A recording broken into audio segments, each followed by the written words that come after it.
I put my paddle bit back on. I've got a 3/4 inch. You could use a 1 inch or anything like that. I want this big enough so it's big enough for my Sawzall blade to fit through there. Now I've got to drill that up through here. And I'm going to try not to put it at some, there's only so much of an angle I can do here without hitting the wall. So I can't go back too far. If I go back too far, I'm going to drill right through this back in here. You see that? That's the wall on the other side, is a finished wall. That's only sheetrock. I don't want to hit that. So go in here, drill a hole through there.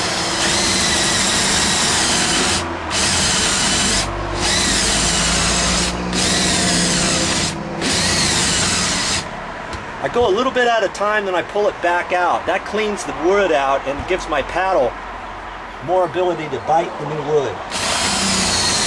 More wood. Soft touch, because I don't want to go through that wall.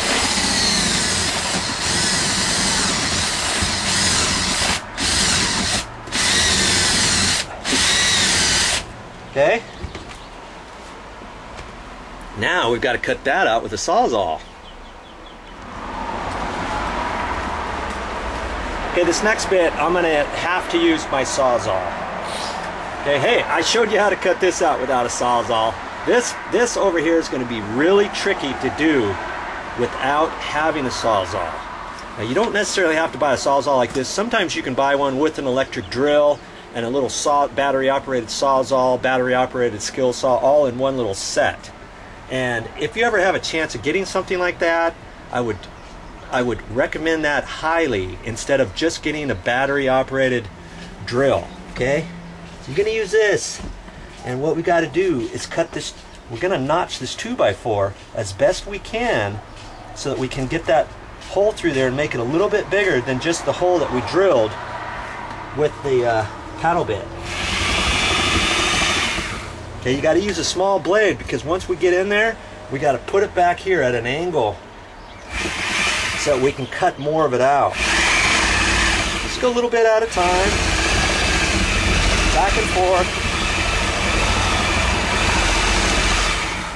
Okay, I'm gonna do that at the bottom and the top, and I want to whack that out of there and get that hole just a little bit bigger.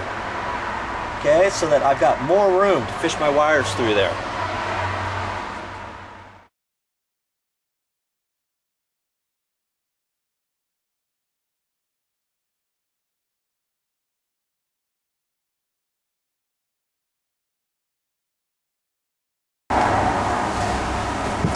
Here's something else. As you're drilling, instead of drilling just straight, once you get it in a little bit, you want to angle that up. You want to drill it up about like that. Okay, so that when you fish the wire in, you're going to push the wire in at that angle, so it's going up to the box. Or if we fish from the top down, it's going to come down, and it's going to be the hole's going to be kind of going at the same angle. Try that.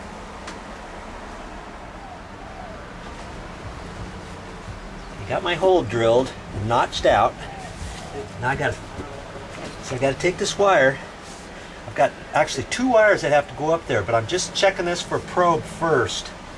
You go through and see it's going.